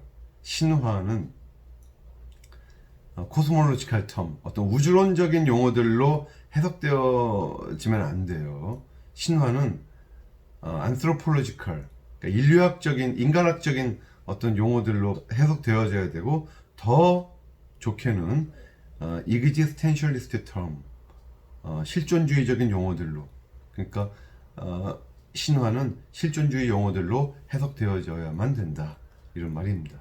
자, 힘드셨죠? 잠깐 당 보충하고 오시고요. 잠깐 후에 뵙겠습니다. 자, 잘 쉬고 오셨죠? 자, 첫 번째 시간 고생하셨고요. 좀 빨리 진행할게요. 시간이 많이 가네요. 해석학. 불트만 똑같은 얘기예요. 불트만은 1세기 고대인들의 생각과 현대인들의 생각 사이에 어떤 격차를 줄이기 위해서 자유주의 신학자들은 고대의 텍스트 속에서 영원한 진리들을 찾을 수 있다고 봤다는 거예요. 그러니까 자유주의 신학자들은 1세기, 10세기, 15세기, 뭐 20세기 누가 읽어도 항상 진리로 받아들일 수 있는 내용만 성경에서 찾아내기 원했다는 거예요. 자유주의 신학자들은. 그게 뭐냐? 윤리예요, 윤리. 그러니까 윤리적인 원리들만 끄집어내려고 했잖아요. 자유주의 신학자들이. 하지만 불트만은 그렇게 보면 안 된다는 거예요. 항상 영원한 진리를 찾아낼 것이 아니라 이렇게 생각한 거죠. 우리가 성경 본문에다가 무슨 질문을 던지느냐가 답을 결정한다. 질문이 답을 결정한다. 그럼 질문은 뭐가 결정해요? 우리가 본문 주제와 맺고 있는 관계가 질문을 결정한다. 질문이 답을 결정하고 관계가 질문을 결정한다. 아주 쉽게 설명을 하면 1세기의 독자들이 성경을 읽으면서 던지는 질문과 우리 20세기, 21세기 우리가 살고 있는 우리가 성경에 대해 던지는 질문이 다를 수가 없다는 거예요. 실존주의적인 그 부분에서 보면 우리가 오늘날 아까 우리 하이데거도 그랬지만 실존주의적으로 보면 우리가 불안과 절망이 우리 아주 가장 중요한 실존주의적 특징이잖아요. 우리만 그럴까요? 10세기 또 1세기에 살던 사람들도 불안과 절망이 그들의 삶의 실존의 중요한 부분이었을 것이다. 그런 관점에서 성경을 자꾸 보자는 거예요. 해석하자는 거예요. 그래서 여기는 전 이해가 필요하다는 거예요. 그 격차를 줄이기 위해서. 근데 격차 줄이는데 어떤 질문을 하면 줄일 수가 있느냐? 인간 실존에 대한 질문을 하면 줄일 수가 있어요. 그래서 인간은 어느 시대에 살든지 그 마음속에 인간의 개인적 실존에 대해서는 항상 동일한 질문을 우리가 가지고 있기 때문이라는 거죠. 실존주의는 인간의 실존을 이해하기에 가장 적합한 시각과 개념들을 제시한다. 그러니까 성경을 이해할 때 필요한 전이해들을 위해서 제일 중요한 어떤 우리의 방법은 실존주의다. 이걸로 하면 성경을 제대로 이해하는데 무리가 없겠다 하는 거예요. 자, 해석하고 넘어갈게요. 그 다음에 하나님의 초월. 불트만도 바르트처럼요, 19세기 내재성 신학, 자유주의 신학자들의 위기를 강조해요. 그래서 하나님의 초월성을 이제 강조를 많이 하죠. 근데 너무 심하게 강조해요. 근데 바르트와는 전혀 다른 방식으로 심하게 강조해요. 어떻게 강조했냐면, 자, 성경을 보니까 성경의 고대인들이 예를 들어서 우주를 바라봤을 때 3층으로 이해했다는 거예요. Heaven, Earth, Soul. 그러니까 하늘과, 하나님 계시는 하늘과 인간이 있는 땅과, 그리고 땅 밑에 뭐가 있어요? 쭉 들어가면 Soul, 음부가 있더라, 지옥이 있더라. 이렇게 세 개 층으로 이해를 해요. 근데 이게 오늘날 과학적 세계관과 모순되잖아요. 따라서 하나님의 초월성은 이런 어떤 공간적 개념으로 보면 안 되겠더라. 이게 이제 불투만 생각이에요. 요거는 맞아요. 그런데 또 신적인 초월성을 물질 세계와 대립되는 무시한성의 세계를 보는 헬라적인 개념도 우리가 포기해야 된다. 그러니까 공간적으로 초월하시는 분, 시간적으로 초월하시는 분으로 보면 안 되겠다는 거죠. 근데 이 무시한성 개념은 이것도 좀 드릴 말씀은 많은데 넘어갈게요. 자, 그래서 어쨌거나 이 초월성에 대해서 불트만도 굉장히 고민을 많이 한 거예요. 그래서 그 초월성에 대해서 실존주의적 초월성을 주장해요. 실존주의적 종말론, 실존주의적 초월성. 자, 이건 무슨 뜻이냐? 그 뜻은 이겁니다. 우리가 인간들이 살아가면서 결단이 필요한 실존적인 순간이 와요. 그러면 하나님이 우리에게 오셔갖고 말씀하세요. 그러면 우리가 거기에 대해서 어떤 반응을 보여야 돼요. 믿음의 반응을. 그렇게 도전하신다는 거예요. 그래서 그걸 통해 우리가 본래적 실존을 향해서 나아간다. 이것이 바로 우리에 대한 하나님의 초월성의 의미다 하는 거죠. 딱 여기서 아시겠죠? 하나님의 초월성은 우리와 무관한 그냥 하나님의 단독의 초월성이 아니고 우리를 위한 초월성이에요. 어떻게 보면. 그래서 하나님에 대한 이런 이해는 하나님 자신에 대한 어떤 객관적인 언사는 불가능하고, 언제나 하나님이 우리에게 행하시는 어떤 그런 시츄에이션, 그런 상황 속에서만 하나님에 대한 초월성을 말할 수 있다는 거예요. 그래서 하나님은 그의 말씀 안에 드러낸 하나님의 자기 계시에 대한 개인적 신앙의 반응이 아니고는 알 수 없다. 뭐 다 똑같은 말입니다. 그래서 우리가 하나님에 대해서 말하는 거, speak about God은 불가능하다는 거예요. 그러니까 객관적이고 비인격적이고 중립적이고, 하나님은 영원하신 분이셔. 하나님 전능하시지. 이렇게 말하는 거, 하나님에 관해서 말하는 건 불가능하다. 하지만 하나님을 말하는 것만 가능하다. speak of God만. 그 God은 뭐예요? 실존적으로 나와 만나지신 그분만 얘기할 수 있다는 거예요. 그런데 이런 개념은 사실 자유주의자들도 비슷하게 말을 했거든요. 자, 뭐 넘어갑시다. 마찬가지로 우리가 그리스도가 하나님의 말씀이다라고 말할 수 있다면 그 이유는 그리스도가 많은 관념의 체계, 다시 말해서 그리스도는 삼위일체 성자 하나님이시고, 그분은 두 본성을 갖고 계신 분이고, 또 그분은 뭐 선지하시는 분이고, 뭐 등등, 이렇게 그리스도가 가진 많은 교리적인 어떤 시스템으로서의 그리스도가 아니라, 그리스도가 바로 우리 개인에게 주어진 하나님의 말씀이라는 의미에서 이다. 뭐 이건 뭐 일리가 있고요. 하나님에 대한 진술과 인간 개인에 대한 진술 간에 굉장히 긴밀한 관계가 있다는 거예요. 그러니까 그래서 많은 비평가들이 말해요. 이 루돌프 불트만은, 그 사람은 신학이 곧 인간학이다. 그 사람이 신에 대해서 말하려고 그러는 건 다 인간과 연관된 얘기만 한다는 거예요. 이것도 슐라이어 마어가 떠오르죠. 슐라이어 마어가 신학을 인간학으로 변질시켰다 그랬잖아요. 다 인간의 경험을 가지고만 하나님을 말할 수 있다고 말했잖아요. 슐라이어 마어가. 어떻게 보면 좀 비슷한 부분이 있습니다. 하지만 그렇게까지 말하지는 말고, 다만 신학과 인간학이 분리 불가능한 상태임을 주장했다고 보자는 거예요. 스탠리 그린츠는. 네, 뒤에서 한 번 더 나옵니다, 이 얘기가. 자, 드디어 이제 실존주의 철학 얘기를 조금 이제 할게요, 지금부터. 불트만이 실존주의를 그렇게 유용하게 생각했던 이유는요, 슈버트 옥덴 이런 말을 했어요. 옥덴은 이제 불트만 제자인데, 불트만 제자가 굉장히 많아요. 그 사람들은 다 불트만 학파라고 부르죠. 전 세계의 신약신학계는 불트만 학파가 지금도 좌지우지한다고 볼 수 있습니다. 굉장히 영향력이 커요. 자, 옥덴이 이런 말을 해요. 불트만은 하나님의 절대적인 초월성을 지키고자 했다. 실존주의는 그가 말하고자 했던 하나님과 인간에 대한 기본적 개념을 그가 아는 다른 어떤 방식보다도 더 적절히 표현할 수 있었기 때문이다 라고 이제 옥덴이 말을 하는 거죠. 그러니까 실존주의는 불트만이 다뤘던 여러 신학적 이슈들 중에 하나가 아니고 불트만의 신학 전반을 다루는 아주 유용한 열쇠다. 어떤 요리사가 요리할 때마다 자기만의 독특한 어떤 기본 양념을 다 집어넣어요. 찌개를 끓이건 국을 끓이건 뭐 무슨 볶음밥을 하건 무슨 튀김을 하건 무슨 요리를 하건 언제나 자기의 비밀 레시피 그게 하나가 있는데 그걸 다 집어넣어요. 예를 들면 이런 식이에요.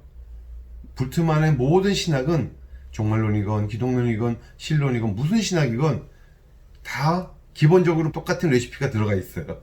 그게 실존주의다. 하지만 불트만 신학도 신정통주의잖아요.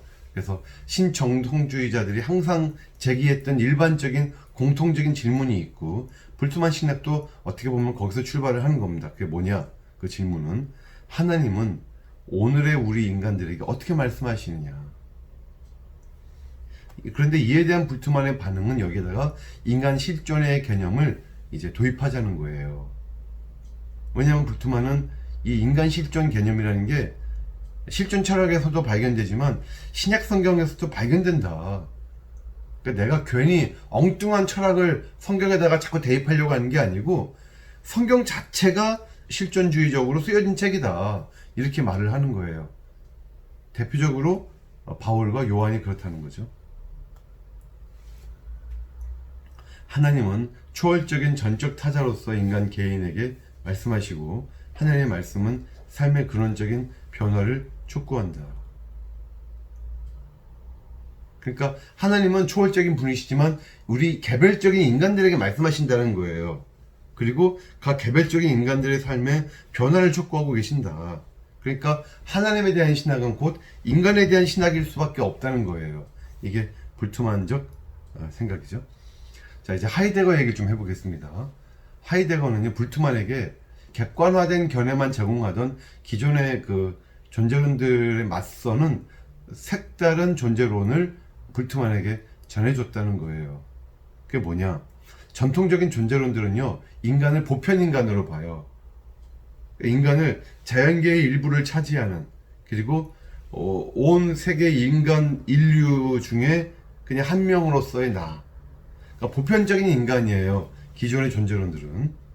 하지만 이 실존주의적 존재론은, 즉 하이데거의 존재론은 인간을 역사성이라는 관점에서, 즉 어떤 전체 인간으로서의 인류 중에서의 나가 아니라 어떤 역사성, 계속해서 발전해가고 있고 시간의 흐름 속에서 살아가고 있는 그 인간을 역사성이라는 그런 관점에서, 그리고 자신의 인격적인 결단으로 자신의 인생을 만들어간다고 하는 이런 개별성으로서의 인간, 이게 바로 하이데거가 말했던 실존주의적 인간론, 인간의 또 존재론이라는 거죠. 불트만은 이런 실존주의를 신약성경 해석을 위한 전이해를 제공해주는 수단으로 사용했고, 그래서 실존주의에서 발견되는 기본 방향성이 신약성경에서 볼 수 있는 믿음의 구조들 속에 내재되어 있다, 이런 확신을 갖고 있었던 거고요. 따라서 실존주의는 단순히 어떤 신학에 가해지는 외부적 영향력 정도가 아니고, 오히려 실존주의는 복음의 메시지가 답할 수 있는 질문을 제기하는, 그러니까 질문이 답을 결정한다 그랬잖아요. 1세기도 그랬고 우리 20세기, 21세기에도 성경에서 답을 얻어내기 위해서는 질문을 해야 되는데 실존적인 질문을 던져야만 된다는 거예요. 왜냐하면 성경은 실존적인 책이니까. 이게 바로 불투만 생각이에요. 예, 이게 왼쪽이 이제 마틴 하이데거고 오른쪽이 불투만. 이 두 유명한 교수님이 지금 무슨 시험 보시는 걸까요? 이렇게 표정들이 심각하실까요? 예, 어떤 장면에서 찍은 사진인지는 잘 모르겠지만 이 두 학자가 이렇게 이제 같이 앉아 있는 사진입니다. 아마 그런 생각할지도 몰라요. 아, 내 실존은 왜 이렇게 불안과 절망으로 가득 차 있지? 그런 생각을 하면서 시험 보고 계신 게 아닌가. 자, 실존주의 범주들을 얘기를 드릴게요. 불트만이 하이데거로부터 두 가지의 범주를 가져왔다고 이제 정리를 이제 해드리는 거예요. 첫 번째 범주는 실존이라고 하는 그 개념 자체예요. 하이데거에 따르면요, 실존이라는 것은 일반적이고 보편적인 게 아니에요. 우리 인간 실존은 보편 인간으로서의 존재가 아니라 항상 결정 능력을 가지고 있는 개별 인간에 초점을 맞춰요. 그 인간을 어떤 과학적인, 어떤 이성적인 측면에서 바라보는 게 아니라 인격적으로 또 선택을 할 수 있는 존재로서의 관점에서 바라봐요. 그러다 보니까 인간 존재는 매 순간 발생해요. 매 순간 새롭게 발생하는 하나의 단회적 사건이에요. 인간 존재는 일직선상에서 꾸준하게 나아가는 존재라기보다는. 그래서 인간은 개인이 매 순간 내리는 결단에 의해서 결정된다. 따라서 하이데거는요, 우리 개별 인간의 존재는 실존이라고 불러요. 이그지스턴스라고 부르고, 그 외에 세상에 있는 모든 물상은 그 존재는 그냥 존재라고 불러요. 엑스턴트, 이그지스턴스, 엑스턴트, 이렇게 구분을 합니다. 불트만도 그 영향으로 실존과 세계 이렇게 구분해요. 하이데거는 실존과 그냥 존재, 불트만은 실존과 그냥 세계 이렇게 구분을 한다는 거죠. 두 번째 실존주의 범주를 뭘 갖고 왔냐면 역사성을 갖고 와요. 히스토리스티. 각 개인은 역사적 존재다, 히스토리컬 비잉이다 라고 말을 하죠. 불트만은. 두 가지 이유가 있어요. 첫째는요, 각 개인은 역사와의 관계 속에서 봐야 돼요. 각 역사의 순간순간이 나의 실존에 영향을 주잖아요. 내가 이렇게 먹고 살기 힘들게 어떤 IMF가 터지고 어떤 코로나가 터지고 어떤 이런 역사와의 관계 속에서 자꾸 나를 봐야 된다는 의미. 두 번째는 각 사람은 또 자신의 고유한 역사예요. 여러분도 여러분 고유의 30년, 40년, 50년의 역사를 살아오신 존재잖아요. 그런 의미에서도 인간은 역사적 존재다. 각 개인이 중요한 것은 자신의 인생 과정을 통해서 일어나는 일들에 반응할 수 있는 능력을 갖고 있기 때문이다. 어떤 고정된 본질이 아닌 이런 인간의 반응들이 그 개인이 어떤 사람이 될 것인가를 결정한다. 여러분 그런 말 들어보셨죠? 나는 수많은 결정들의 복합체다. 지금까지 내린 수많은 결정들이 바로 나예요. 내가 앞으로 내릴 수많은 결정들이 미래의 나예요. 그렇죠? 따라서 한 개인의 삶은 과거가 아닌 미래로부터 발생하는 것이다 라는 관점에서 봐야 된다는 거예요. 열려있는 거죠. 그냥 결정되어 있지가 않아요. 우리의 미래는. 하이데거가 있던 아주 유명한 말, 여러분 하이데거 다른 건 다 까먹어도요, 이건 좀 기억하시면 좋을 것 같아요. 아주 간단한 문장이니까. 인간은 피투되었으나 기투하는 존재이다. 이게 무슨 말이냐면요, 인간은 자기 의지와 상관없이 이 세상에 던져진 존재라는 거예요. 21세기 대한민국에서 살게 이렇게 던져진 존재라는 거예요. 내 부모님, 또 내 나라, 내 언어, 또 내 성별, 또 내 여러 가지 삶의 환경, 내 친척 등등, 이 모든 건 내 결정과 무관한 거잖아요.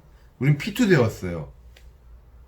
그런데 그 속에서 자기 존재의 근거를 상실하고 인생의 어떤 의미가 깨져나갈 때마다 비본래적 실존이 발현돼요. inauthentic existence.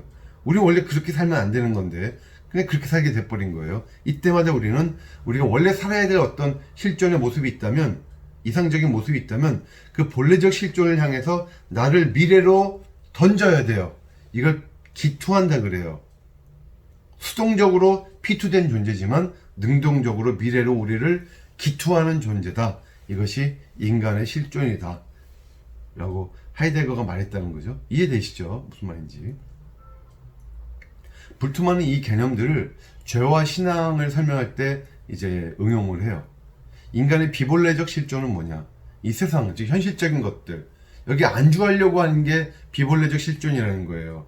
내가 현재 걸어왔던 과거, 또 내 현실, 내 직장, 또 내 어떤 안정적인 삶, 이런 것에서 그냥 눌러 앉으려고 하는 거. 이렇게 되면 하나님을 찾지 않겠죠. 자기만 찾고 이기적이 되고 자신 안에서만 자기를 보겠죠. 이게 바로 죄예요. 인간의 죄. 그런데 우리는 비본래적 실존에서 본래적 실존으로 나아가야 된다. 즉 삶의 기초를 세상에 두지 말자. 그리고 어떤 안정적인 삶만 추구하지 말자. 미래에 대해서 나 자신을 개방시키자. 그래서 보이지 않는 것들, 즉 미래의 것들에 대해서 우리 삶의 기초를 둔다. 이 세상에서 살지만 동시에 이 세상이 마치 존재하지 않는 것처럼 여기면서 세상과 대조적으로 사는 것, 이것이 본래적 실존이라는 거죠. 그리고 이것이 바로 신앙이라는 거예요. 역사는 뭐냐? 역사는 단순히 비인격적 객관적 학문이 아니고요. 진정으로 의미 있는 역사라는 건 뭐냐? 실존주의적인 지식으로서의 역사예요. 여기서 이제 다시 마틴 켈러가 소환됩니다. 마틴 켈러가 역사를 히스토리와 게슈이트 두 가지 관점에서 볼 수 있다 그랬죠. 히스토리는 우리말로는 사실로서의 역사, 이 정도가 될 겁니다.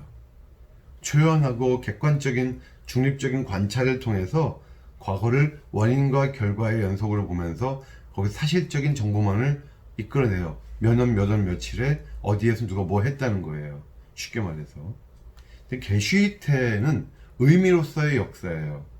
사건들을 인간 실존이라는 시각에서 접근을 하면 과거에 있었던 일이 아니라 이제는 현재적인 사건이 되는 거예요. 예를 들어서 예수님의 십자가 사건도 그래요. 이건 2000년 전에 중동 지방에서 어떤 로마 식민지 시절에 있었던 어떤 역사적 히스토리로만 볼 게 아니라 그걸 게슈이테로 바라보면 그게 과거 사건이 아니라 현재 사건이 돼요. 거기서 내가 십자가에 달리신 예수님을 바로 내 눈앞에서 지금 보고 있는 것이에요. 그러니까 게슈이테라는 게 무슨 말인지 아시겠죠, 여러분? 이것도 굉장히 중요한 개념 같아요. 좋은 개념입니다. 의미를 자꾸 끄집어내려고 하는 노력. 따라서 히스토리보다 더 중요한 것이 게슈이테다. 우리 신앙을 위해서는 특별히 역사가 현대적 의미를 가지려면 히스토리에 머무르지 않고 게슈이테로 재해석되어야 된다. 그러니까 마틴 켈러도 그렇고 불트만도 그렇고 역사적 예술을 연구하는 사람들은 아주 넌센스예요. 그런 사람들은 말도 안 되는 걸 하고 있는 거죠. 이 사람들한테는. 역사의 의미는 역사의 흐름에서 이탈해서 어떤 객관적인 시각으로 이렇게 관찰해서는 발견할 수가 없고 오히려 개인의 역사, 실존적 역사로부터만 실존적 질문을 던질 수 있으니까 거기서 시작할 수 있다. 불트만의 시간에 대한 이해를 볼게요. 불트만은요, 우리가 시간을 보통 과거, 현재, 미래로 나누잖아요.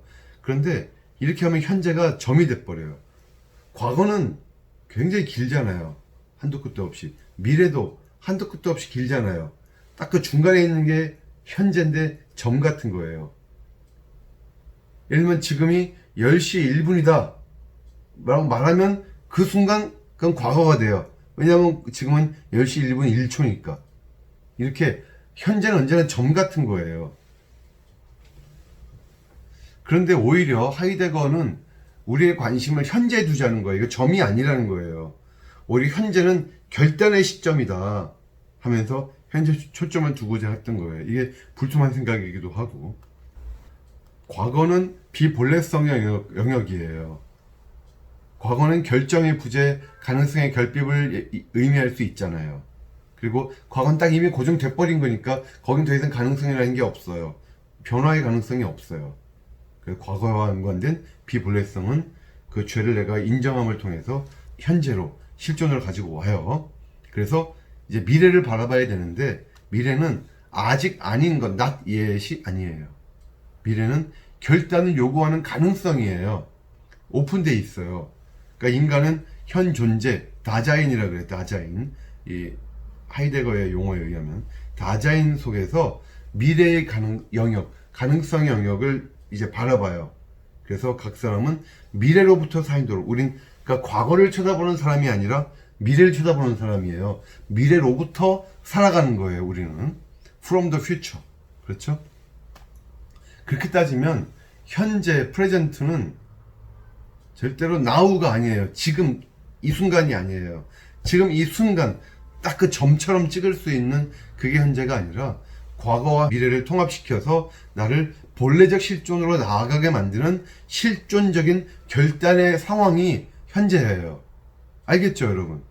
이걸 하이데거가 그렇게 외쳤던 건데 불트만도 가지고 온 거예요. 이걸 신앙적으로. 자, 한참 떠들었는데 잠깐 쉬겠습니다. 쉬시고 우리 마지막 세 번째 시간을 시작하겠습니다. 예.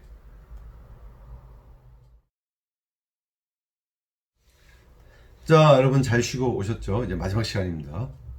신앙과 복음. 근데 하이데거는요, 단점이 뭐냐? 불신자예요. 하이데거는 그래서 무신론적 실존주의자라 그러죠. 유신론적 실존주의자 하면 키에르케고르가 있겠고, 그 다음에 야스퍼스 이런 사람이 있어요. 근데 불트만은 하이데거로부터 실존주의를 배워요. 그래서 이 신앙 부분에 오면 이제 여기 이 지점부터는 기독교적인 캐리그마를 도입하면서 하이데거와 결별합니다. 하이데거는요, 인간이 본래적 실존을 인간이 자력으로 외부 도움 없이 개인이 도달할 수 있다고 봤어요. 이걸 기독교적으로 보면 자력구원이죠. 자력구원. 옛날 자력구원 하면 여러분 교회사 시간 열심히 배웠을 건데 누가 떠오르세요? 자력구원 하면 펠라기우스가 떠오르시죠. 펠라기우스는 인간은 원죄가 없다고 봤고 자력으로 구원 가능해요. 어거스틴과 완전 반대 방향에 있던 사람이죠. 하이데거가 그런 식이에요, 쉽게 말하면. 근데 불트만은 인간의 본래적 실존은, 이 말 잘 보세요. 제가 불트만이 했던 모든 말 중에 제일 좋아하는 말이에요. 불트만 말 중에. 인간의 본래적 실존은 기독교적인 선포에 제시된 하나님의 은혜에 오직 믿음의 반응을 보임으로써만 나타나며 그 반응 자체도 하나님이 일으키신 하나의 기적이다. 아, 참 멋진 말이죠. 이건 참 좋은 말 같아요.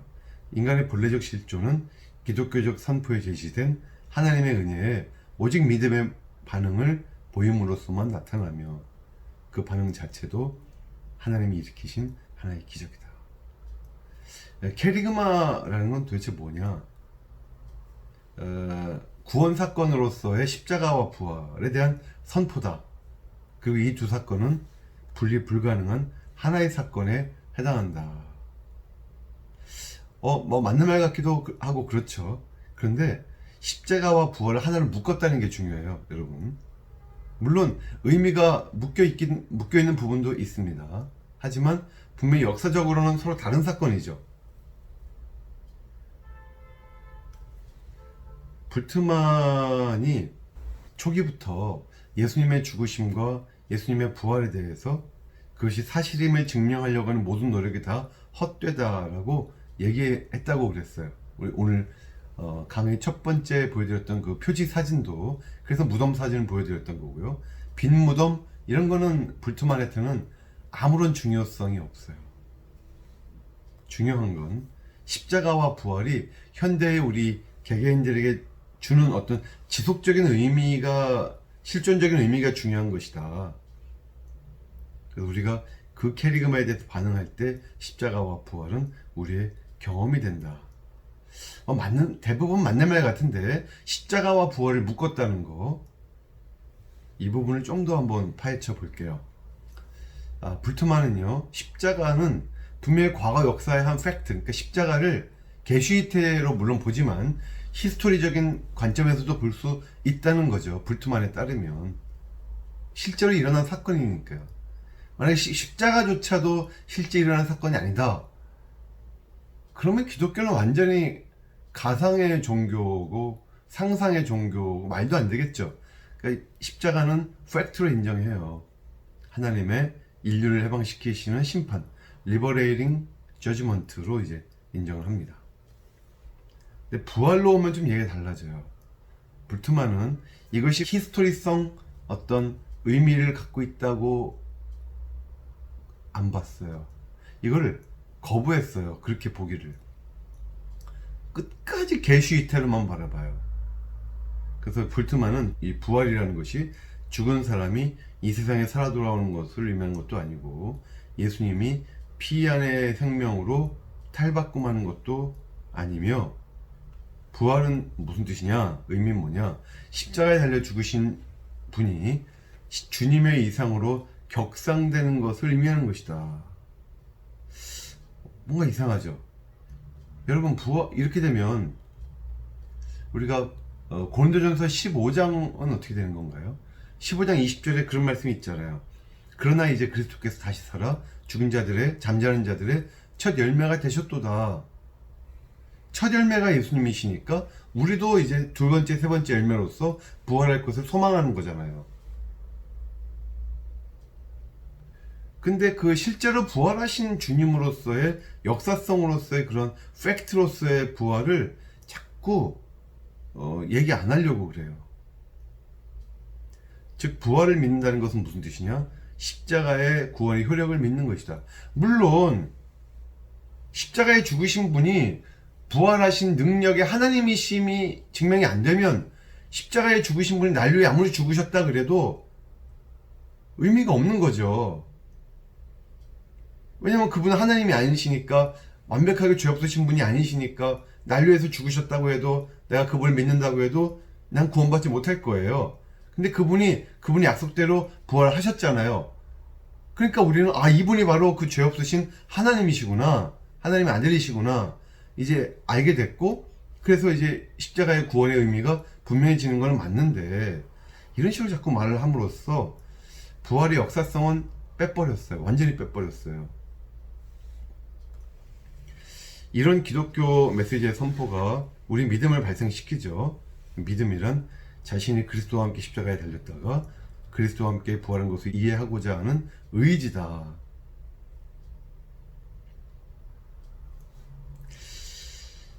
자, 제가 이건요, 제 논문이에요. 제 박사 논문인데, 거기에 이제 일부를 인용을 한번 이렇게 해보겠습니다. 이건 교회교의학 3권의 2권에 있는 내용인데요. 이제 그냥 읽어볼게요. 따라서 바르트는 그리스도의 부활에 대한 불트만의 비신화화에 강력하게 반대한다. 부활하신 주님에 대한 제자들의 믿음은 예수의 역사적 현현에 의해 생겨난 것이지. 즉, 부활해서 실제로 나타나셨어요. 예수님이 많은 제자들 앞에 역사적으로 나타나셨어요. 팩트로서. 그래서 제자들의 믿음이 생겨난 것이지, 불트만이 말한 것처럼 단순히 예수에 대한 믿음이 커져서 그렇게 된 것이 아니었다. 바르트는, 불트만은 서구학자지만, 서구에는 이제, 서구학자는 이제 성경학자라는 뜻이죠. 성경신학자. 불트만은 성경신학자지만 그를 성경신학 토론에 끼워주는 것이 불가능하다. 왜냐하면 그는 서구이가 언제나 자신의 교의적 전제들에 의해서 조정을 받게 되는 그런 종류의 조직신학자이기 때문이라는 것이다. 즉, 불트만은 자기가 가지고 있는 어떤 전제, 자기의 선입견, 그걸 갖고 성경을 자꾸 해석하려고 한다는 거예요. 성경을 통해서 자기의 어떤 머릿속에 생각을 만들어 가야 되는데, 머릿속에 있는 생각들로 성경을 해석해 버린다는 거예요, 자꾸만. 그래서 우리는 예수님의 부활과 그의 현현을 특정한 역사적 시간에 일어났던 진짜 역사, genuine history, 마틴 켈러가 얘기했던 히스토리로도 받아들여야만 할 것이다 라는 것이 바르트의 주장이에요. 그러니까 여러분, 앞으로 칼바르트가 예수님의 육체적 부활을 부인했다, 누가 이렇게 말하는 사람이 여전히 여러분 주위에 좀 계시면요, 친한 사람이면 꿀밤 한 대 먹여주시고, 별로 안 친하신 분이면 속으로만 주여 저분이 진리를 알게 도와주시옵소서, 이렇게 기도하시기 바랍니다. 싸우지 마세요. 자, 불트만에 대한 비판. 불트만의 공헌은 뭐냐면요, 1세기의 복음과 20세기, 21세기 현대 정신을 통합하는 합리적인 어떤 방법을 제시했다는 것이에요. 즉 기독교가 현대인들이 제기하는 문제, 즉 실존주의적인 문제죠. 여기에 대해서 말해줄 필요가 있다는 것을 잘 강조했어요. 이건 맞는 말 같아요. 그리고 전통적 기독교는 사실 사람들이 물어보지도 않는 질문들만 대답하려고 했잖아요.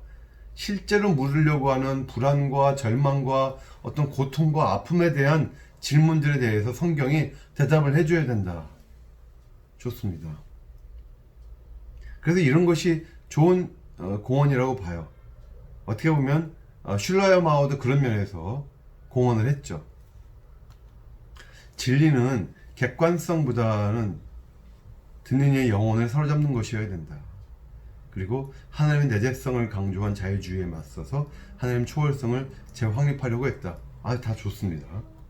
근데 논쟁거리도 또 제공을 해요. 불트만이 신화적인 범주를 왜 자꾸 성경에 적용하느냐. 성경의 권위를 위태롭게 했다. 기독교 교리들에 대해서 전통적인 이해와 상반되는 해석을 내려요. 예를 들면 예수님의 부활이 십자가 이후의 진짜 역사적 사건이 아니라 십자가의 의미의 차원이다. 그래서 실제로 바르트가요, 바르트 초기 서적인 고린도전서에 대한 주석책이 있어요. 죽은 자의 부활이라는 책이 있는데, 거기에 보면은 바르트는 고린도전서에서 방점이 15장에 찍혀 있다고 봐요. 근데 불트만은 13장이 고린도전서의 핵심이라고 봐요. 그 사랑장 있잖아요. 바르트는 부활장을 고린도전서의 핵심이라고 보고 있고요. 이거 하나만 봐도 두 사람의 신학이 무엇을 지향하는지 알겠죠, 여러분? 자, 이제 불트만의 쟁점이 세 가지가 크게 있어요. 지금부터 그거 보고 이제 이번 수업을 마칠 건데요. 결과적으로 하고 싶은 말은요, 이 세 가지의 쟁점들보다는 더 모얼된, 그거보다는 더 있다는 거예요. 근데 더 있는데 덜 말해요. 이게 불트만의 문제다는 거죠. 첫 번째, 불트만의 문제, 쟁점은 첫 번째는 너무 일방적으로만 주의한다는 거예요. 너무 원사이드예요. 너무 실존주의라는 것만. 실존주의, 성경을 이해하고 해석하는 좋은 안경이라고 봐요, 저도. 그런 눈으로 보면 우리가 안 보이던 것들이 많이 보인다고요. 너무 좋아요. 근데 그걸로만 보겠다는 거예요. 도대체 그걸로만 보겠다는 고집이 어디에서 나오는 건지, 이건 아니다는 거예요. 자, 성경을 볼 때 여러분 이런 말 들어보셨나요? 엑시제시스와 아이세제시스. 엑시제시스가 올바른 거죠. 성경을 주석하고 서거하는 걸 말해요. 성경을 읽고 묵상하면서 거기서 하나님 뜻을 발견하는 거예요. 그죠? 근데 아이세제시스는 내 생각을 성경에 넣는 거예요. 자의적으로 주석하는 거고 자기 해석을 하는 거죠. 불트만은 아이세제시스를 하고 있는 것이다 라고도 볼 수 있겠다는 거예요. 자꾸 실존주의라고 하는 여과망을 이제 신약하게 적용을 하죠. 그러다 보니까 너무 단순하고 너무 일방적으로만 주해가 이루어져요. 캐리그마가 본질적으로 실존주의적인 이야기다라고 주장을 하죠. 성경에 실존주의만 나오나요? 많은 성경 본문들이 인간 실존과 무관한 이야기도 나와요. 하나님이 우주를 창조하신 거가 인간 실존과 도대체 무슨 관계가 있나요? 하나님이 전능하시고 전지하시고 하나님이 영원하시는 거, 이런 것들을 찬양하는 수많은 시편의 내용들이 인간 실존과 무슨 관계가 있나요? 또 바울과 요한에게서 발견되는 실존주의적 방향성을 정경 속의 정경의 한 전형으로서 이용한다. 정경 속의 정경은 이제 루터가 한 말이죠. 이건 루터가 이 말을 했을 때는 66권 정경 중에서 그리스도, 예수가 그리스도이심을 밝히 드러내는 그런 정경들을 말하고자 했을 때 이렇게 말했던 것인데, 이걸 이제 불트만은 성경에서 실존주의적인 이런 방향성이 잘 드러나는 어떤 본문이 있을 거 아니에요. 그런 본문들이 성경 전체 중에서 진짜 정경이다, 이런 식으로 생각을 이제 했다는 거죠. 또 인간 실존이라는 여과망, 과거의 역사적 사건들과 현대의 우리 신앙 경험들을 급진적으로 분리해요. 역사는 역사고 내 신앙은 신앙이다. 그 신앙을 역사 연구의 결과에 매이지 않게 하겠다는 시도의 문제성. 여러분 이걸요, 제가 아주 극단적인 예를 들어볼까요? 예를 들면 이런 거예요. 절대로 그런 건 아니지만 예수님이요, 예를 들어서 예수님이 가공의 인물이에요. 역사적으로 사신 적이 없어요. 그런 분 태어나신 적이 없어요. 마리아와 요셉 다 가짜 얘기예요, 쉽게 말해서. 그리고 예수님이 실제 사셨다 하더라도 십자가 위에서 우리를 위해서 죽으셨다, 예수님 그렇게 안 죽으셨어요. 어느 날 사시다 보니까 병들어서 죽으셨어요. 부활도 안 하셨고, 뭐 당연히 재림도 안 하실 거고 등등. 그러니까 성경에 나오는 모든 이야기가 쉽게 말해서 역사적으로 실제로 있었던 일이 아니다고 해도가 아니고, 우리는 아니면 우리 신앙은 엉터리인 거고, 우리는 그런 신앙 가지면 안 돼요. 우리는 기독교가 아니라 이제부터는 다른 종교를 찾아 나서야 돼요. 다른 종교 믿으려고 이제 가야 돼요. 우리는 기독교에서 이제 하산해야 돼요, 이제는. 그렇죠. 근데 불트만식으로 극단적으로 생각을 하면 성경에 나오는 얘기가 다 가짜여도, 역사적으로 일어나는 일이 아니어도 거기서 의미만 우리가 끄집어낼 수 있다면, 예수님이라는 분이 실존하지 않으셨던 분이어도 우리 신앙에는 아무런 문제가 없는 것이냐? 그럴 수 없잖아요. 계속 지금 그 얘기를 하는 거예요. 맨 마지막 보세요. 그랜치가 이런 말을 해요. 우리 신앙의 표현으로서 예수님 역사를 생산해낼 수 있는 게 아니에요. 우리의 신앙은 예수님의 그 역사, 실제 역사 때문에 존재하는 것이지, 내가 믿는다고 해서 없던 역사가 생기는 거 아니라는 거죠. 자, 두 번째는 사유화된 신앙. 신앙을 우리의 본래적 삶과 관련된 개인적 결단으로 굉장히 개인화시켜요. 그런데 실제로는 그거 이상이란 말이에요. 성경은 개인의 신앙 이상이에요. 기독교 신앙은 공동체적인 신앙이에요, 또한. 근데 이런 공동체적인 사회적인 차원들을 불투만이 경시합니다. 즉, 신자의 삶에서의 신앙의 어떤 외적인 활동, 그죠? 어떤 공동체적인 활동에 대해서는 거의 얘기하지 않아요. 사실 실존주의가 그래요. 공동체적인 실존주의라는 거는 거의 없어요. 그냥 나 개인에 대한 실존주의지, 언제나. 실존주의는 개별 인간에 대한 얘기예요. 보편 인간에 대한 얘기가 아니고. 그러니까 불트만의 신학도 철저하게 개인에 대한 얘기밖에는 거기 나오지가 않는 것 같아요. 그리고 제가 보기에는 이것이 바로 불트만이 고백교회를 지지했고 바르면 선언을 지지했음에도 불구하고 대학 교수직을 계속 유지한 한 원인이 되지 않았을까. 불트만은 공동체적으로 그리스도인이 외부에 대해서 어떤 식으로 행동해야 된다고 하는 강력한 메시지는 별로 주지 않아요. 네 내부적인 문제가 해결되는 것만 중요했지. 개인의 칭의는 강조합니다. 역시 루터파 사람 같아요. 근데 불트만이 말하는 칭의라는 건요, 비본래성에서 본래성으로 변모하고자 하는 개인의 결단을 얘기하는 거예요.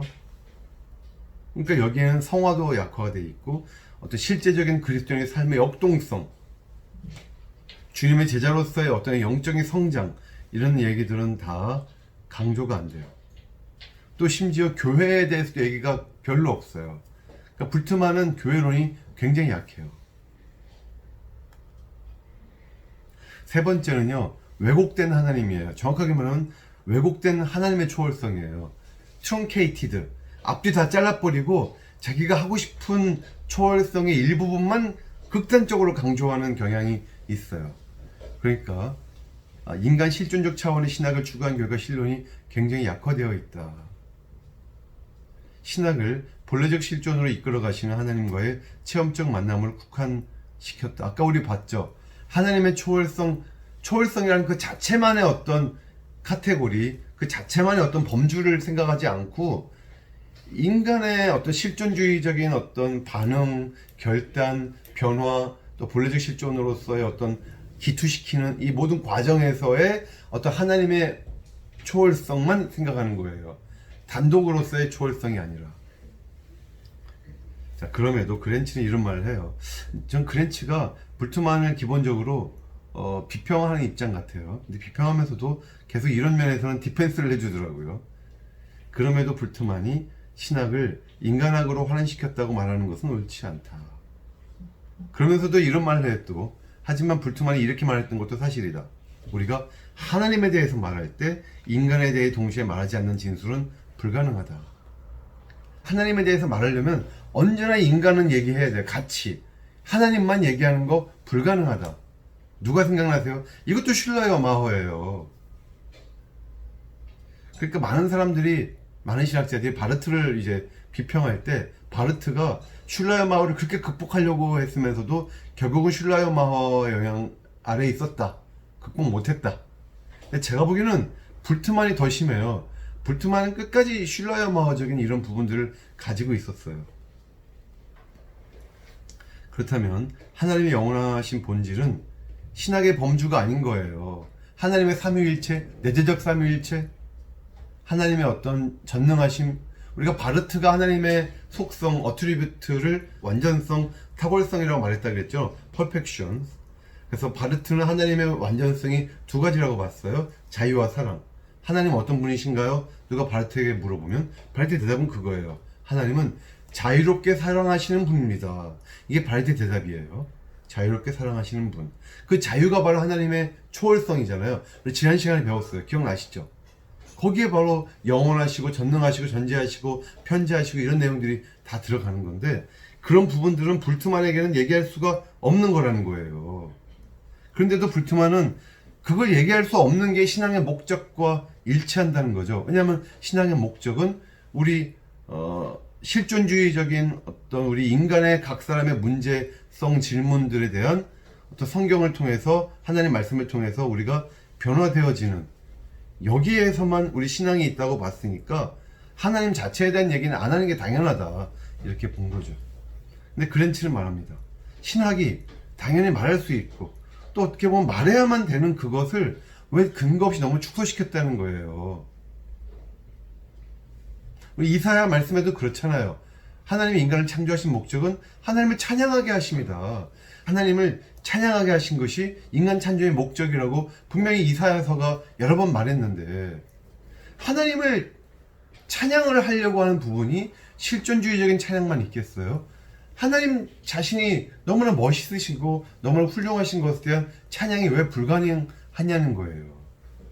불트만은 자기가 정해놓은 프레임 속에 꽉 갇혀가지고 나가지를 못하는 거예요. 나가지를. 그래서 이 세상에서의 하나님의 행동에 대한 진술들마저 축소되고 방해되는 방향이다. 왜냐하면 하나님의 행동에 대한 대부분의 성경 진술들을 신화적이라고 분류했으니까. 심지어 이 불트만의 기독론 자체도 이 세상에서 하나님이 영단번에, 영원, once for all, 영원히 단 한 번으로서 다 해결해 버리신 것으로만 어떤 계시이태적인 내용만 가져오려고 그러고, 예수님의 실제적인 나사렛 예수로서의 그분의 삶에 대해서는, 히스토리에 대해서는 무관심하다는 게 그의 기독론의 한계다. 자, 이제 요 그림만 보여드리고 이번 수업 마치겠습니다.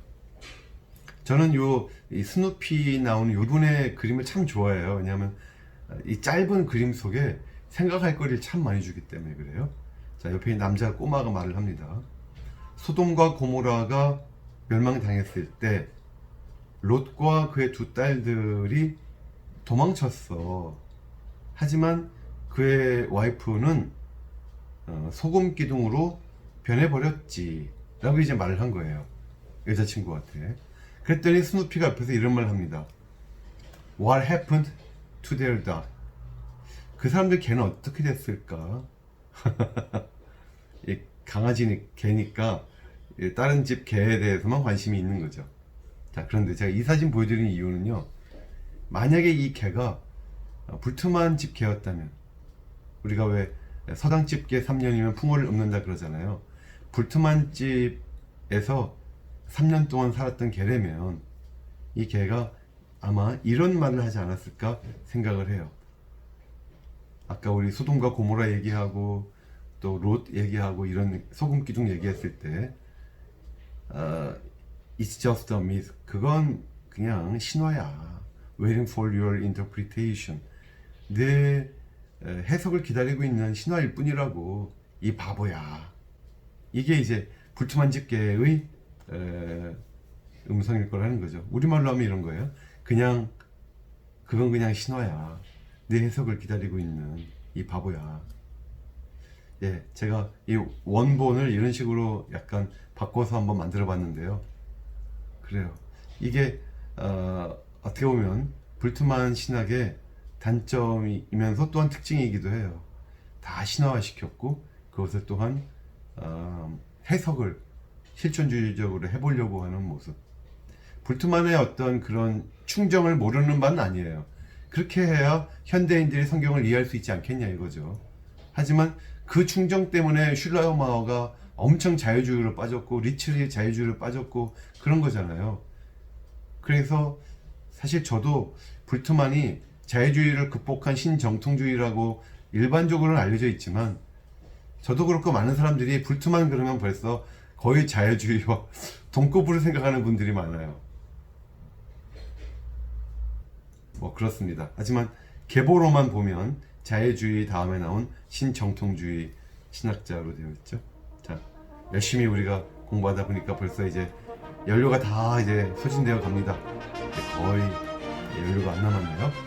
자, 한 주간 건강하시고 코로나 걸리지 마시고 다음 주에 또 재미있게 함께 공부해 보겠습니다. 네, 감사합니다.